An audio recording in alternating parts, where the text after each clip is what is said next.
Hi, my name is Kelly Green, and today I'd like to share with you the proper way to do a yoga vinyasa. Many styles of yoga practice vinyasa, but not all of them need to in order to be effective. Vinyasa is actually a cleansing or balancing for the body, if you will, between a posture or sets of postures within a sequence in a yoga flow. The two main concerns are that people either collapse into their lower back or sink forward in their shoulders, which can cause them to actually feel imbalanced when they leave class. So remember that you're better off maybe modifying and getting what you need to out of the practice than pushing yourself and maybe leaving feeling a little injured, unfortunately, or just feeling maybe not so good. So what we're going to do is start in a downward facing dog. So remember, your downward facing dog, the weight's supposed to be in the finger pads. If you feel like you collapse on the heel of the hands, it might be better off just to lift up the heels of the hands if you have climb box or any wrist issues. So we lightly lower the heels of the hand down, tuck the toes, and lift the hips up and back. You want to pull the ribs in, draw up through the lower belly, and widen through the sits bones. You set the shoulders back and work on getting the heels down. From there, we draw the weight forward into a plank.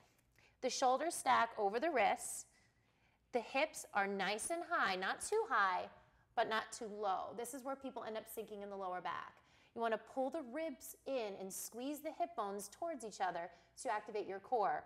Also, get the legs involved. Pick up the knees, pick up the thighs to bear some of the weight. And if it's just not working for you, drop down on the knees. You're better off dropping on the knees than to force yourself to push yourself way too hard and then maybe sink or collapse into the lower back.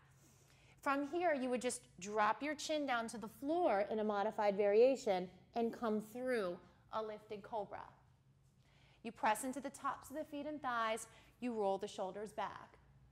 Now, if you can hold the plank, pulling the belly in and squeezing the ribs, you'll come all the way down to a chaturanga or push-up position. Being mindful, you don't dip the shoulders forward, but rather roll them back away from the ears. Again, seat not too high, seat not too low. Pull the ribs, pull in the hips. From there, you roll onto the tops of the feet and come to an upward dog. So instead of lifted cobra, your knees and thighs are off the mat, whereas lifted cobra, thighs are down, little bend in the elbows. Up dog, pressing through the arms, lifting up the knees and thighs.